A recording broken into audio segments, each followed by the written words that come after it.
Cinema আমার কাছে অসাধারণ লেগেছে। সেখানে বাবা মেয়ের যে সম্পর্কটা দেখানো হয়েছে, এটা আমার মনে হয় যে এখনকার যে সোশ্যাল মিডিয়াতে আমাদের বাচ্চা কাচ্চার সাথে প্যারেন্টসদের যেরকম একটা দূরত্ব তৈরি হয়ে যাচ্ছে, সো এই সিনেমাটা দেখার পরেও প্রত্যেকটা বাবা একবার হলেও ভাববে যে হচ্ছে আমার বাসায় একটা বাচ্চা আছে, অ্যান্ড মানে তারা ওই রিলেশনশিপটা ফিল করবে, আর মনে হবে যে না, মোবাইলের বাইরে গিয়েও আমার বাচ্চাকে একটু সময় দিই, কারণ আজকের দিনের একটা ব্যাড প্যারেন্টিং হইতে পারে ভবিষ্যতে আমার বাচ্চার মধ্যে একটা অ্যাঙ্গার ইস্যুস বা অনেক ধরনের কমপ্লিকেশনস ক্রিয়েট করতে পারে। সো সেটার জন্য আমার কাছে মনে হয় এটা খুবই একটা শিক্ষামূলক মুভি, যেটা হচ্ছে আমাদের সোসাইটিতে।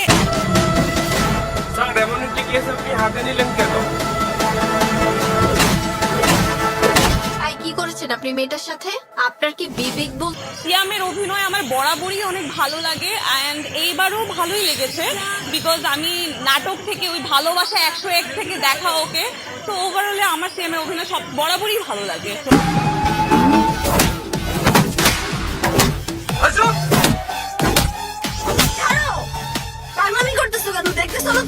বুবলি আমার আম্মুর খুবই ফেভারিট একজন নায়িকা, তো আমার এই ফার্স্ট ওর মুভি সিনেমা হলে দেখা। ওভারঅল আমার কাছে মনে হচ্ছে যে আসলেই সে খুব ভালো অভিনেত্রী, ভালো লেগেছে তার অভিনয়।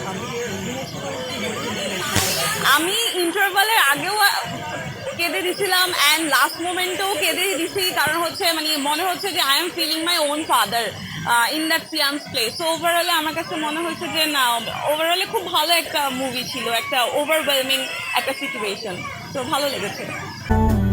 তুমি একটা নোংরা, তুমি একটা জঙ্গলি।